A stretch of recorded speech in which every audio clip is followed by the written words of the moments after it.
Hello everyone, this is Ryan from China's Xinhua News Agency, live broadcasting to you from Shanghai on Xinhua's 3 social media platforms, on Facebook, YouTube and Twitter.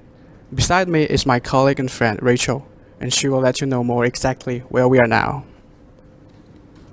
Hi, this is Rachel from Xinhua. We are now at the headquarters of the BRICS New Development Bank in Pudong area of Shanghai. This is actually in Lujiazui area, which is China's financial heart, and we are here today to have an interview with the bank's president, Mr. Kamath, before the BRICS summit, which will be held early September in China's Xiamen. Right, the BRICS countries are Brazil, Russia, India, China, and South Africa, and they are the leaders and representatives of the world's emerging economies. And the 5 countries totally are home to 42% of the world's population and now contribute to almost a quarter of the global economy growth. Before the summit, it will be a good opportunity to talk with Mr. Kamath to have him share his insights about the performance of the New Development Bank over the past 2 years, the role of BRICS nations in the world economy, and his expectation for the upcoming Xiamen summit. Okay, let's go and meet Mr. Kamath, okay? Sure.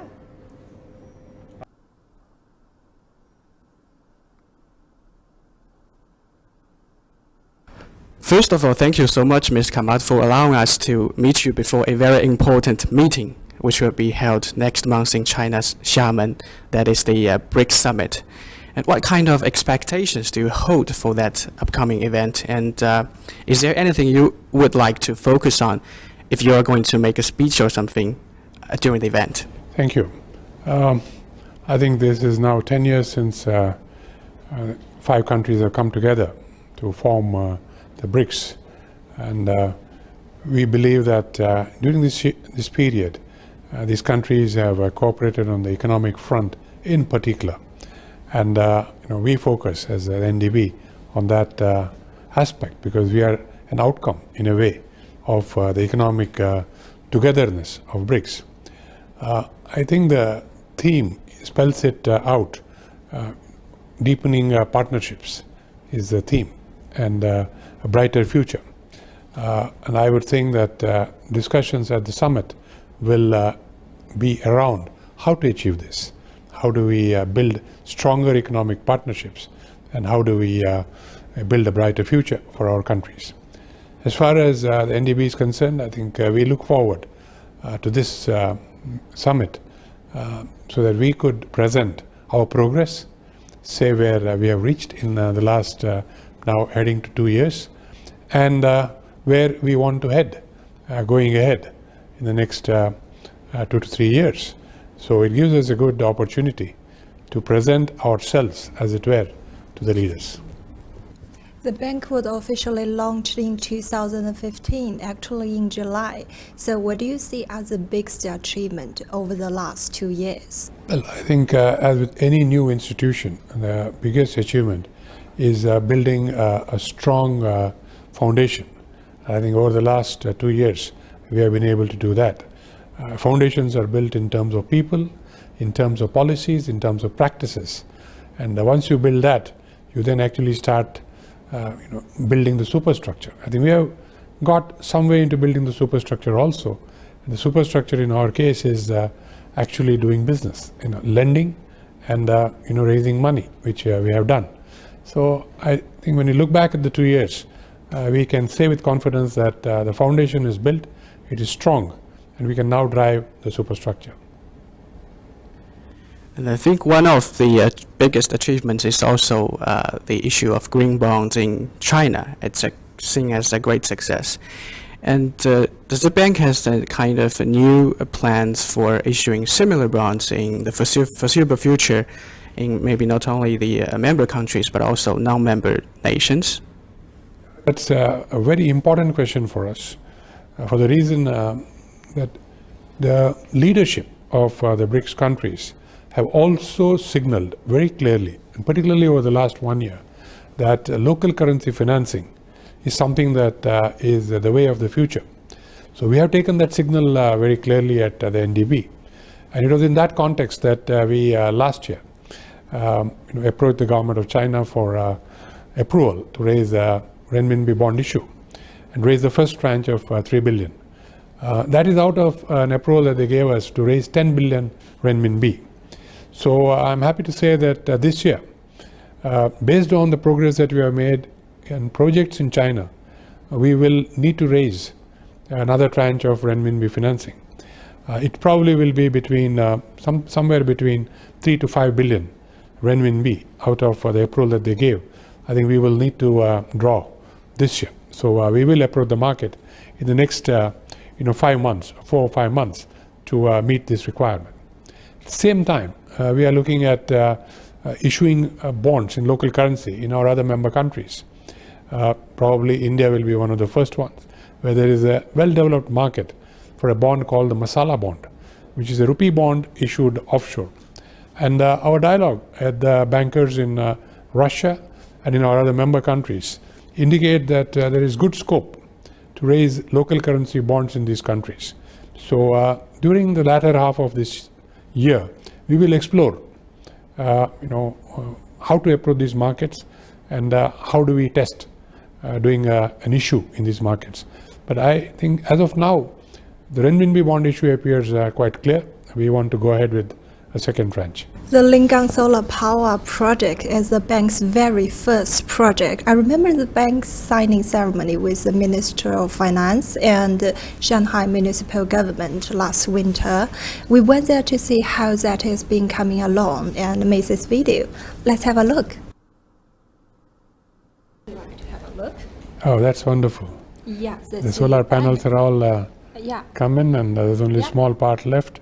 Yeah. And that project seems to be on way to completion. Yeah. I'm delighted to see the progress. Yeah. Thank you. Last month you mentioned in the press meeting that China have 5 projects pipelined for 2017 and 2018.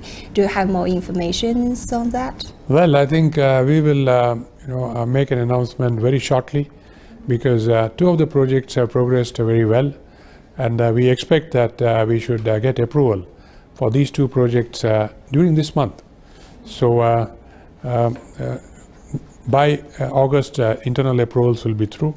And by early September, we should have approved 2 of these projects. So I think we have progressed quite well. Okay, just to remind everyone who is now watching us live on China's Xinhua News Agency's 3 social media platforms on Facebook, Twitter, and YouTube. We are now in Shanghai at headquarters of a new development bank of the BRICS countries, and we are in a talk with Mr. KV Kamath, the president of the bank. So just now we have mentioned the Lingang project. Do you have any updates on other proved projects of the NDB, not only in China but also in other member states? In China, the other project that we did was the Fujian offshore energy project, and that is progressing well. And I think we should start seeing disbursements happen during the second half of this year. The other projects, as you would recollect last year, most of them were in the renewable energy field. We also did one road project and a water supply project in India. This year, I think what we will do in the next month or so, we expect that we will be approving about 5 projects for well over $1.5 billion. And these cover, as we said, in China, there are 2 projects that we will be looking at. In India, we are looking at 2 projects and 1 in Russia. So we will be doing 5 projects in the next 1 month or so.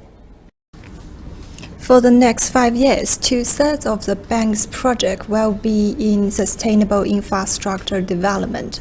Why is this so important to the bank? I think the growth of emerging countries, particularly the growth that we have seen in China, has clearly underlined the importance for growth to be sustainable. And I would say that in a way we have learned from the Chinese experience to push sustainability as a core part of the lending process. And again, in a developing country context, we have felt that stress on infrastructure is very important, So when you put the two together, you have sustainable and infrastructure as the core driving philosophy for the bank. Well, you have also mentioned previously that attracting talents is one of the biggest challenges that laying ahead for the development of the new development bank. Is there any concrete plans or kind of particular action that the bank is taking to attract talents from not only the member states but also around the world? Let me first start by giving what our targets are. By this year, and we think we will have about 150 people on board. We currently have about 90 to 100 people on board. In 2 years from now, we should be having about 300 people on board. And then we will slowly, gradually expand the core people strength. The focus on recruitment is from the member countries. And a large part of the focus is on young people. We believe the young people are the leaders of the future.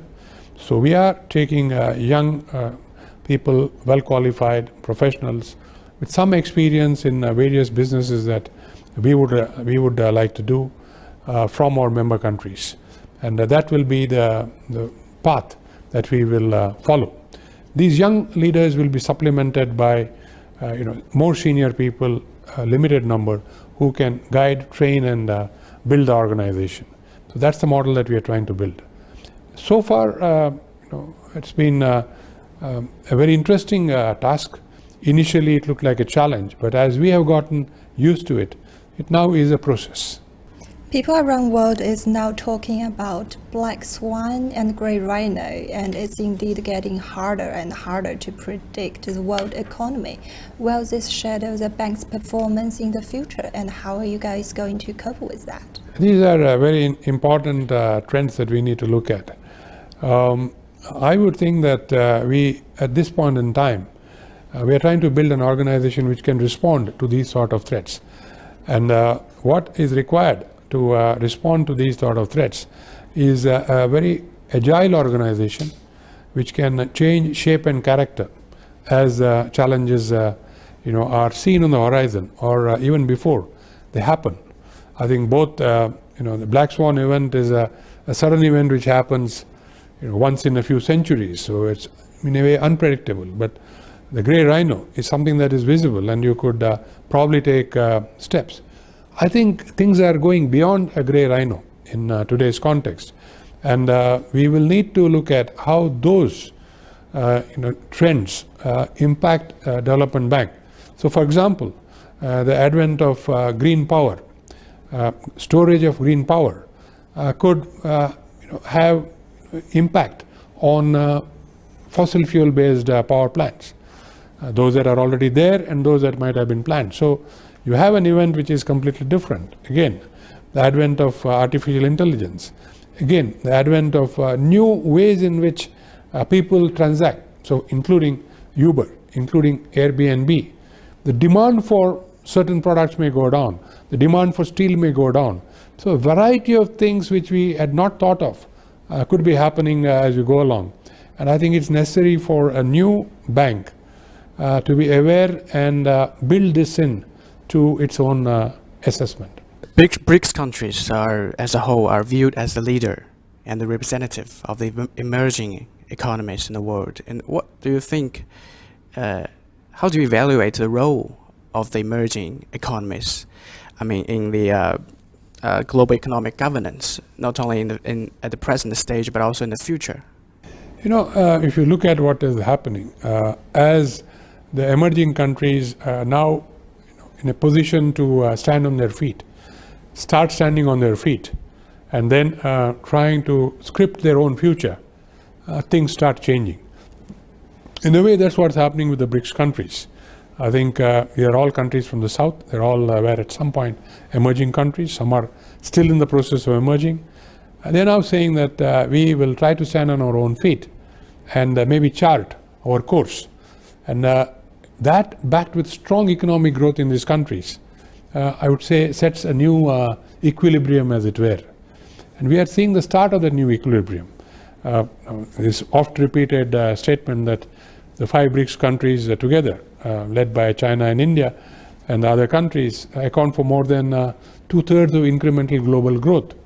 I think is a message that is very clear that in an economic context, these countries are at the center of global economic the future. So I don't think that has to be factored into everything that is going to be done, including the governance structure. Bank will open a new regional office in South Africa very soon. Do you have more information? Yes, we are looking forward to opening that office next week. So, your interview is very timely. We plan to open it on 17th. It will be an office which will be our face to Africa. It will initially work on preparing projects as a pipeline, and then as the business grows, we will see what shape and character it takes.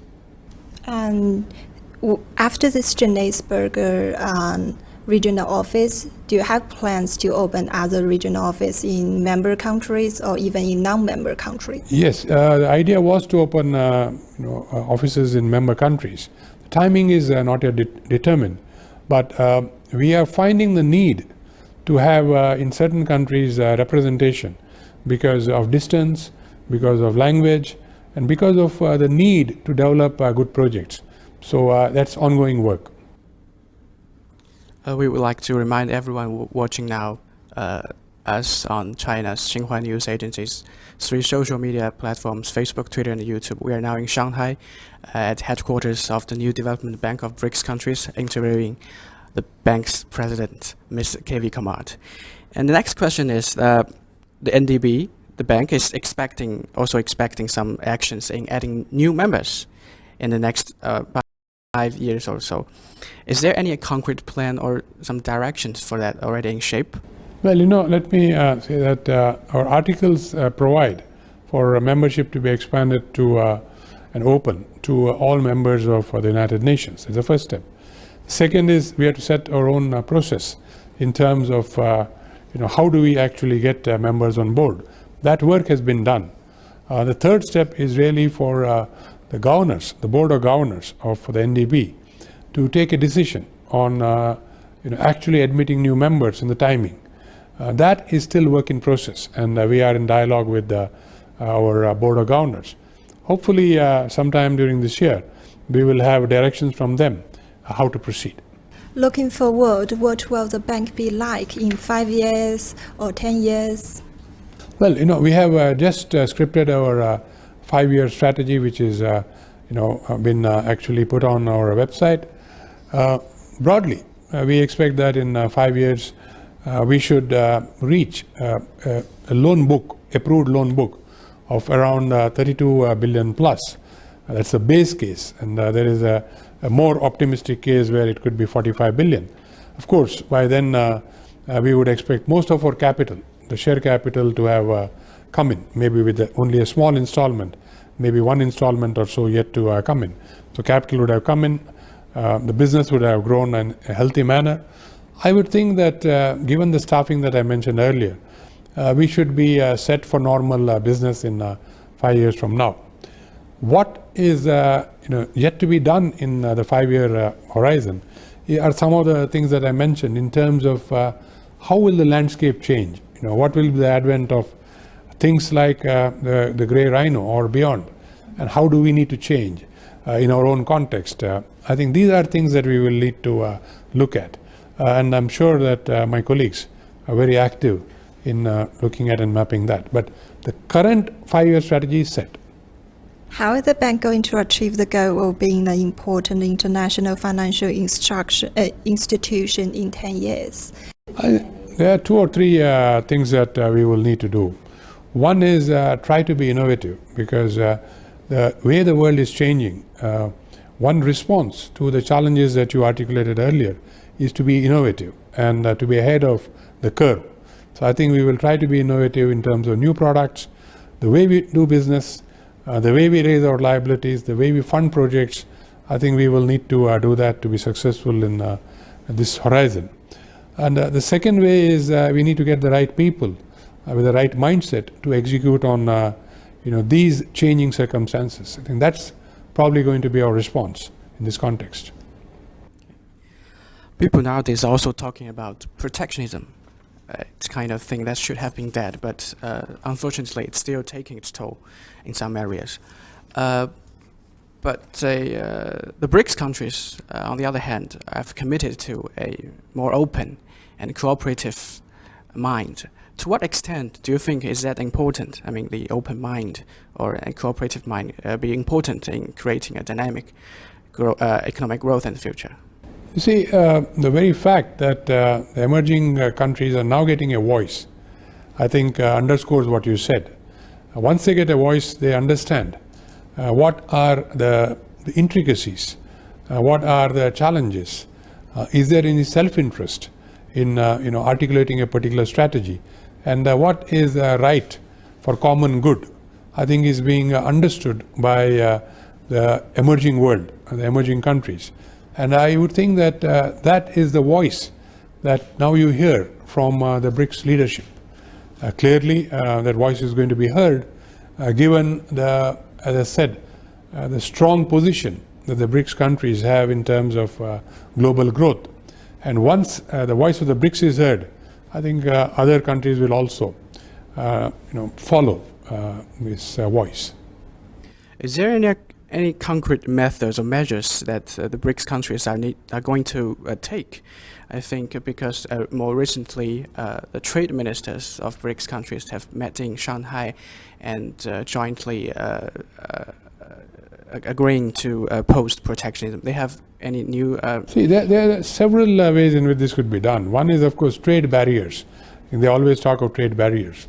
The second is the currency, sense of which currency do you trade in?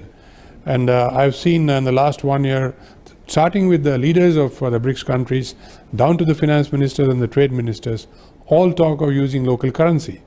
Now, to me, that is also part of a challenge that emerging countries face, because when you deal with a strong currency, you are subject to the challenges of fluctuation that happen.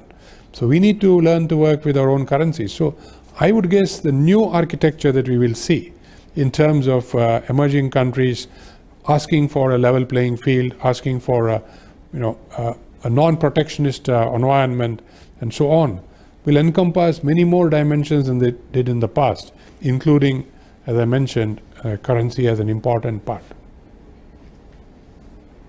Investment is very important for emerging economies. Outward BRICS countries, the investment counts up around $200 billion in 2016.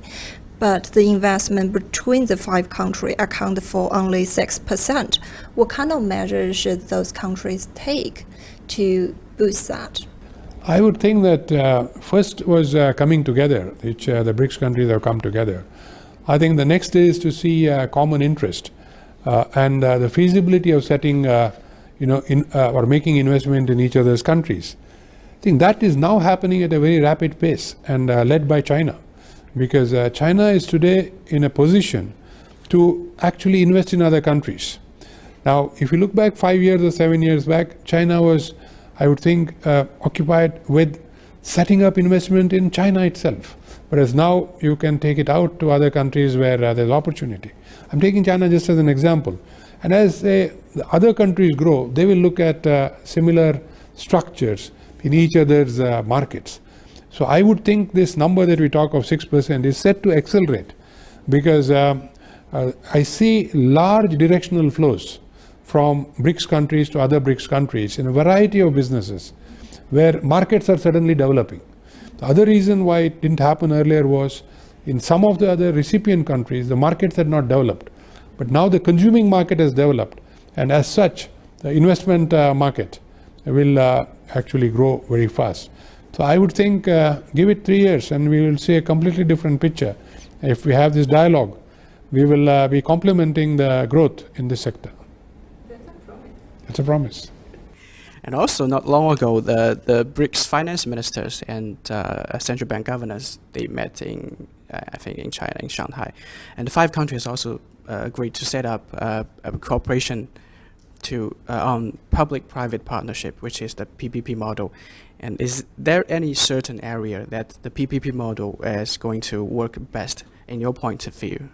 I think that's a very important initiative that they have taken. What we need to see is first take the learnings from each of our member countries and take those learnings to other member countries, because we need to find out what has been the best practice in this, and from there can we go to the next practice in terms of making joint ventures and PPPs, the government and private sector partnerships, work, because that will be very critical to growing this business at a very rapid rate. So I think it's a very important move, and will gain momentum. I know the bank is having another very exciting event. It's a groundbreaking ceremony next month. Are you excited? We are very much excited, and it should be very early in September, and we then look forward to moving to a new home between 3 to 4 years from that date. So indeed, we look forward to this with great eagerness. So you guys are super happy with your experience in Shanghai? Oh yes, I think both China and Shanghai have been a great host for the New Development Bank, and I don't think there's a single colleague of mine who would say anything else. This has been a very easy city to get to and get absorbed in and make it your home. So I think every person who comes to Shanghai to work for the NDB carries very positive memories. Okay, thank you so much, Mr. Kamath, and that's coming to the end of our live broadcast and also a great interview with you. And we hope you will have a very good experience in the future, not only in Shanghai and also next month. You had a great time in Xiamen. Thank you. Thank you.